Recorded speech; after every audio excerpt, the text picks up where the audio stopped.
అదే డేటా చదువుతున్నాను.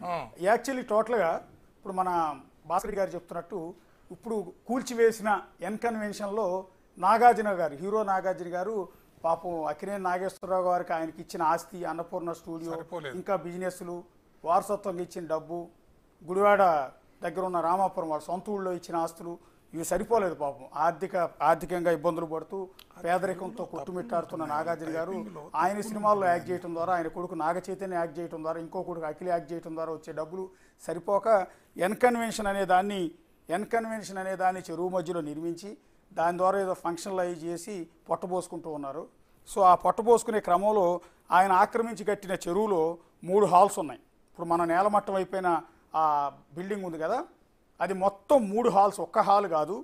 ఇందాక నేను చెప్పినట్టుగా కేవలం ధనవంతులు మాత్రమే అందులో ఫంక్షన్లు చేయగలం. మీరు, మేము, మధ్యతరగతి ప్రజలు, పేద ప్రజలు ఎవరు కూడా దాని జోలికి కూడా వెళ్ళరు, కనీసం దాని లోపలికి కూడా వెళ్ళరు. ఆ ఫంక్షన్ ఎవరైనా చేసుకుంటుంటే మళ్ళంటే లోపలికి కూడా వెళ్ళే అర్హత ఉండదు, ఎందుకంటే ఆ స్టేజ్ వాళ్ళు మాత్రమే లోపలికి వెళ్తారు. ఆ మొత్తం టోటల్గా 3 హాళ్ళు ఉన్నాయి. ఒకటి మొట్టమొదటి హాలు అతిపెద్ద బ్యాంకెట్ హాల్స్ అంటారు కదా, అతిపెద్ద halls. First hall capacity 2000 sitting, 2000 మంది ఎట్ ఏ టైం. కుర్చీలన్నీ పరిస్తే పైన వేదిక మీద ఫంక్షన్ జరుగుతూ ఉంటుంది. ఎట్ ఏ టైం కుర్చీలన్నీ పరుచుకుంటూ వెళ్తే 2000 కుర్చీలు వేయచ్చు. 2000 మంది ఒకేసారి కూర్చుని వేదిక మీద జరిగే ఫంక్షన్ చూడవచ్చు. ఇది ఒక హాల్లో సంగతి. 3000 మంది ఫ్లోటింగ్, అంటే 2000 మంది ఎట్ ఏ టైం కూర్చోవచ్చు. టోటల్గా ఫ్లోటింగ్ అంటే వచ్చేవాళ్ళు, వెళ్ళేవాళ్ళు, మూమెంటు, అటు తిరిగేవాళ్ళు, వీటి తిరిగేవాళ్ళు, ఆ పక్కన ఉన్న ఈ పక్కన ఉన్న వాళ్ళు మొత్తం కలిపితే 3000 మంది టోటల్ కెపాసిటీ. అంటే టోటల్గా 5000 మంది కెపాసిటీ. అది 2000 మంది కూర్చోవచ్చు. 3000 మంది అటు ఇటు తిరిగేవాళ్ళు, నుంచునేవాళ్ళు, హడావిడి చేసేవాళ్ళు ఉంటారు కదా, మొత్తం అదొక 3000 మంది అనుకుంటే టోటల్గా ఆ హాల్ కెపాసిటీ 5000 మంది. ఇది first hall. Next second hall సంగతి చెప్తున్నాం. సెకండ్ హాల్ కెపాసిటీ, ఇది చిన్న హాల్ అనుకుంటా, బహుశా 500 సిట్టింగ్ బ్యాంకెట్ హాలు. 500 మంది ఒకేసారి కుర్చీలు పరిస్తే 500 కుర్చీలు పడతాయి. 700 ఫ్లోటింగ్, అంటే మిగిలిన నుంచిన వాళ్ళు ఇందాక నేను చెప్పినట్టుగా 700 మంది, 7, 5 కలిపితే 1200 మంది, అంటే చిన్న హాల్. మొదటి హాలు 5000 మంది పడతారు, రెండో హాలు 1200 మంది పడతారు. ఇక మూడో హాల్ దగ్గరికి వద్దాం. మొత్తం 3 హాల్స్ ఉన్నాయని చెప్తున్నాను కదా. మూడో హాల్ కెపాసిటీ మొదటి దానితో పోలిస్తే ఇంకాస్త తక్కువ. అందులో 1000 మంది సిట్టింగ్, ఒకేసారి 1000 కుర్చీలు వేయచ్చు, 1000 మంది కూర్చోవచ్చు. ఇంకో 1200 మంది ఫ్లోటింగ్, నుంచునేవాళ్ళు కానీ పక్కన ఉన్న వాళ్ళు, వెళ్ళేవాళ్ళు, వచ్చేవాళ్ళు కలిపితే టోటల్గా 2200 కెపాసిటీ. మొత్తం 3 హాల్స్. మొదటి హాలు 5000 మంది కూర్చునే, 5000 మంది అతిథులను ఆహ్వానించవచ్చు. నాకు అంతమంది రారు, 5000 మంది రారు, నాకు కేవలం ఒక 1000 మంది, 1200 మంది వస్తారు, చిన్న ఫంక్షన్ చేస్తున్నాను అనుకుంటే రెండో హాల్ రెంట్కి తీసుకుంటారు. రెండో హాల్ కెపాసిటీ 1200 మంది. లేదు అటు ఇటు కాదు, నాకు అంతమంది కాదు, కొంత ఒక మాదిరి జనం వస్తారు, ఒక 2000 మందికి పైగా వస్తారు అనుకుంటే మూడో హాల్ తీసుకుంటారు. మూడో హాల్ 2200 కెపాసిటీ. ఇక ఇందులో టోటల్గా 10,000 కెపాసిటీ ఎట్ ఏ టైం 3 హాల్స్లో కనుక ఫంక్షన్స్ జరుగుతుంటే 3 ఆక్యుపై చేసుకుంటే 3 హాల్స్ని వేరు వాళ్ళు లీజుకి తీసుకోవచ్చు, లేకపోతే ఒకే బడాబాబు మూడింటిని ఒకేసారి తీసేసుకుంటే టోటల్గా 10,000 మంది. 10,000 మంది ఎట్ ఏ టైం ఎన్కన్వెన్షన్లో ఉంటారు. అంత పెద్ద హాల్ అది. మీరు చూస్తూ ఉంటారు శంషాబాద్ అవుట్స్కట్స్లో అనేక ఫంక్షన్ హాల్ కనపడుతుంటాయి, కోంపల్లి వైపు అనేక ఫంక్షన్ హాల్స్ కనపడుతుంటాయి, ఇంకోసారి కనపడుతుంటాయి. వాటితో పోలిస్తే ఈ హాల్ అనేది 10,000 మంది ఎట్ ఏ టైం అటెండ్ అవుతారు. ఇక తర్వాత దీనిలో ఒక ప్లేట్ భోజనం 1600 అంట. ఒక ప్లేట్ భోజనం ఎన్కన్వెన్షన్లో ఒక ప్లేట్ భోజనం 1600, నాన్ వెజ్ అయితే 1800, వెజ్ అయితే 1600, నాన్ వెజ్ అయితే 1800. ఆదాయం 2 కోట్లు వస్తుంది పర్ డే. ఒక ఫంక్షన్ జరిగితే 1,70,00,000 నుంచి 2 కోట్లు వస్తుంది పర్ డే, ఆ 3 హాల్స్కి సంబంధించిన ఆదాయం. అలా చెప్పుకుంటే సంవత్సరం మొత్తానికి సగం రోజులు లెక్కేసిన, సంవత్సరం మొత్తం ఫంక్షన్లు చేయరు కదా, 365 రోజులు ఎవరు ఫంక్షన్ చేయరు, మిగిలిన రోజులు ఖాళీగా ఉంటాయి. సగం రోజులు జరిగినా కూడా ఫంక్షన్స్ మొత్తం 10 ఏళ్లలో 3,500 కోట్ల నుంచి 4,000 కోట్ల వరకు ప్రస్తుతం నాగార్జున గారికి ఆదాయం వచ్చింది అనేది ఒక అంచనా. ఇక వ్యాలెట్ పార్కింగ్ అనేది అదనంగా ఉంటుంది. వ్యాలెట్ పార్కింగ్ అంటే తెలుసు కదా, ఒక కారు తీసుకెళ్ళినప్పుడు అక్కడ వ్యాలెట్ పార్కింగ్ అని బోర్డు పెడతారు, డ్రైవర్లు అక్కడ నిలబడి ఉంటారు, మన కీ ఇచ్చేస్తే వాళ్ళే తీసుకెళ్ళి పార్కింగ్లో పెడతారు. మనం రాగానే మళ్ళీ ఒక చిన్న కూపన్ లాంటిది ఇస్తారు, చిన్న స్లిప్ ఇస్తారు, ఈ కారుకి సంబంధించిన ఎవిడెన్స్. మళ్ళీ దాన్ని తీసుకెళ్ళి అక్కడ సబ్మిట్ చేయగానే ఆ డ్రైవర్ వెళ్ళి పార్కింగ్లో ఉన్న కారు తీసుకొచ్చేస్తాడు. దానికి సమ్ అమౌంట్ పే చేయాలి. కారు పార్కింగ్ కూడా ఫ్రీ కాదు. చెరువును ఆక్రమించి కట్టిన ఫంక్షన్ హాల్కి ఎంత రేటు ఉందో, భోజనం ప్లేట్ 1600, వెజ్ అయితే 1800 నాన్ వెజ్ అయితే. దీనికి కాకుండా కారు పార్క్ చేసుకున్నా కూడా ఆ ఫంక్షన్కి వచ్చిన వాళ్ళు కారు పార్క్ చేయాలన్నా కూడా వ్యాలెట్ పార్కింగ్కి అదనంగా చెల్లించాలి. ఈ విధంగా గత 10 ఏళ్లలో హీరో నాగార్జున గారు అక్షరాల 3500 కోట్ల నుంచి 4000 కోట్ల వరకు రఫ్ ఎస్టిమేషన్, ఇది పక్కా ఎస్టిమేషన్ కదా, మరి వాళ్ళ దగ్గర ఆడిట్ రిపోర్ట్ ఏమైనా తీస్తే ఇంకా ఎక్కువ కూడా ఉండొచ్చు. మనం సగం రోజులకే లెక్కేస్తున్నాం.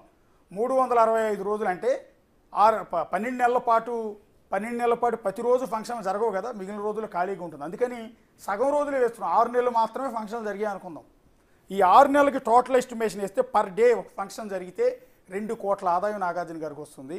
అట్లా 10 ఏళ్లలో, గత 10 ఏళ్లలో, ఈ ఫంక్షన్ హాల్ కట్టిన 10 ఏళ్లలో 3500 నుంచి 4000 కోట్ల రూపాయలు దీని మీద సంపాదించుకుని ఆయన ఫ్యామిలీ బతుకుతూ ఉన్నారు. పాపం సినిమాల్లో వచ్చే ఆదాయం సరిపోక, నాగేశ్వరరావు గారి నుంచి ఆయనకు వచ్చిన ఆస్తులు సరిపోక, వాటి అన్నపూర్ణ స్టూడియో నుంచి, మళ్ళీ అన్నపూర్ణ స్టూడియో కూడా ప్రభుత్వ స్థలమే. అన్నపూర్ణ స్టూడియో ఆ రోజు ఎన్టీఆర్ హయాంలో సినిమా ఇండస్ట్రీని చెన్నై నుంచి ఇక్కడికి తీసుకురావాలనే ఉద్దేశంతో ఎన్టీఆర్ నడుము కట్టి ఇక్కడ ఉన్న వాళ్ళందరికీ జూబ్లీహిల్స్ ప్రాంతంలో ఉన్న స్థలాలని స్టూడియోలు కట్టుకోవడానికి, ఇల్లు కట్టుకోవడానికి స్థలాలను ఇచ్చారు ఆ రోజు. అలా ఇచ్చిన వాటిలో పొందిందే పద్మాలయ స్టూడియో కావచ్చు, అన్నపూర్ణ స్టూడియో కావచ్చు, బహుశా ఇంకా మిగిలిన స్టూడియోలన్నీ.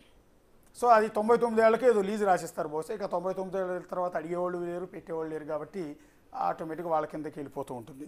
సరే, దాని జోలికి వెళ్తుంది. దాని తర్వాత ఏమన్నా ప్రభుత్వం యాక్షన్ తీసుకుంటుందా లేదనే తర్వాత విషయం. కానీ ప్రస్తుతానికైతే ఎన్కన్వెన్షన్కి సంబంధించి వచ్చే ఆదాయం ఇప్పటిదాకా మీకు ఎక్స్ప్లెయిన్ చేసాం. అక్కడ భోజనం ఎన్కన్వెన్షన్లో, మనం చూస్తున్న ఎన్కన్వెన్షన్లో నాగార్జున గారి ఫంక్షన్ హాల్లో ఫంక్షన్ చేసుకోవాలి అంటే, అక్కడ భోజనం తినాలి అంటే వెజిటేరియన్ అయితే 1600 రూపాయలు ప్లేటు, నాన్ వెజ్ అయితే 1800 రూపాయలు, కారు పార్కింగ్ చేయడానికి వ్యాలెట్ అదనం. ఈ రకమైన ఆదాయాన్ని పాప నాగార్జున గారు గత 10 ఏళ్లలో సమకూర్చుకుని ఒక్కసారిగా రంగనాథ్ గారు వెళ్ళి నేలమట్టం చేసేటప్పటికీ తట్టుకోలేకపోతున్నాడు. ఆయన ఆవేదనతో కన్నీళ్లతో ఒక ప్రెస్ నోట్ రిలీజ్ చేశారు. లాయర్ని పంపించి హైకోర్టులో ఒక హౌస్ మోషన్ పిటిషన్ దాఖలు చేశారు. సో దాని మీద ఇవాళ అయితే ఆర్గ్యుమెంట్స్కి వచ్చే అవకాశం ఉండకపోవచ్చు. బహుశా రిజిస్ట్రేషన్ ముందు నంబర్ ప్రాసెస్ ఉంటుంది, నంబరింగ్ ఇచ్చిన తర్వాత దాన్ని అసలు పిటిషన్ తీసుకోవాలా లేదా అనే దాని మీద చూడాల్సి ఉంటుంది. ఎందుకంటే హైడ్రా ఒకవేళ అక్రమ కట్టడాలను కూల్చడానికి వెళ్ళినప్పుడు ఇలా ప్రతి ఒక్కళ్ళు ఒక పిటిషన్ వేసుకుంటూ పోతే ప్రతిదానికి కోర్టులు కూడా స్టే ఇవ్వవు కదా. కోర్టులు కూడా బఫర్ జోన్లో అక్రమ నిర్మాణాలు చేపట్టొద్దు, ఎఫ్టీఎల్ పరిధిలో అక్రమ నిర్మాణాలు చేపట్టొద్దు అని ఏనాటి నుంచో చెప్తోంది. ఎన్నోసార్లు వార్నింగ్ కూడా ఇచ్చింది హైకోర్టు, తెలంగాణ హైకోర్టు ఎన్నోసార్లు వార్నింగ్ ఇచ్చింది. గతంలో ఉమ్మడి రాష్ట్రంగా ఉన్నప్పుడు అప్పటి రాష్ట్రానికి సంబంధించిన న్యాయమూర్తులు కూడా ఇలాంటి బఫర్ జోన్లో నిర్మించిన అక్రమ కట్టడాలు, చెరువుల ఆక్రమణలకు సంబంధించి ఎన్నోసార్లు వార్నింగ్ ఇచ్చింది. కానీ అప్పుడున్న పాలకులు కానీ అధికారులు కానీ వాటిని పెద్దగా పట్టించుకోలేదు. సో ఇన్నాళ్ళకి నాగార్జున ఎన్కన్వెన్షన్ కూల్చివేయటం ద్వారా రేవంత్ రెడ్డి సర్కార్, రంగనాథ్ బుల్డోజర్ ఒక వార్నింగ్ ఇచ్చింది కబ్జాదారులకి, ఆక్రమణదారులకి. సో వాళ్ళందరికీ ఒక వణుకు పుడుతోంది. సో ఇప్పుడున్న మన కట్టడాల పరిస్థితి ఏంటని భయం పట్టుకుంది. అదే క్రమంలో ఏ చెరువుని మాత్రం మనం ఆక్రమించొద్దు అన్న ఆలోచన వాళ్ళందరిలో వచ్చింది. ఇక అన్నిటికన్నా ముఖ్యమైనది, మన రంగనాథ్ గారు రిక్వెస్ట్ చేశారు జనాలందరికీ, ఇలాంటి చెరువులను ఆక్రమించి కట్టిన అపార్ట్మెంట్లలో తక్కువ రేటుకు వచ్చింది కదా అని. ఎందుకంటే అవి రిజిస్టర్ కావు, రిజిస్ట్రేషన్ ఉండదు వాటికి. ఈ అపార్ట్మెంట్లో రిజిస్ట్రేషన్ ఉండదు కాబట్టే బయట ఫ్లాట్ ₹1,00,00,000 అమ్మితే వీళ్ళు 30 లక్షలు 40 లక్షలకి అమ్ముతూ ఉంటారు. సో అది తక్కువ రేటుకు వస్తుంది కదా అని చెప్పి అప్పులు చేసి బంగారాలు తాకట్టు పెట్టి వీళ్ళ దగ్గర ఫ్లాట్లు కొనుగోలు చేయొద్దు. అది చెరువు మధ్యలో కట్టింది, అసలు రిజిస్ట్రేషన్ లేదంటేనే మీకు అర్థమవుతుంది అది ఇల్లీగల్ అని.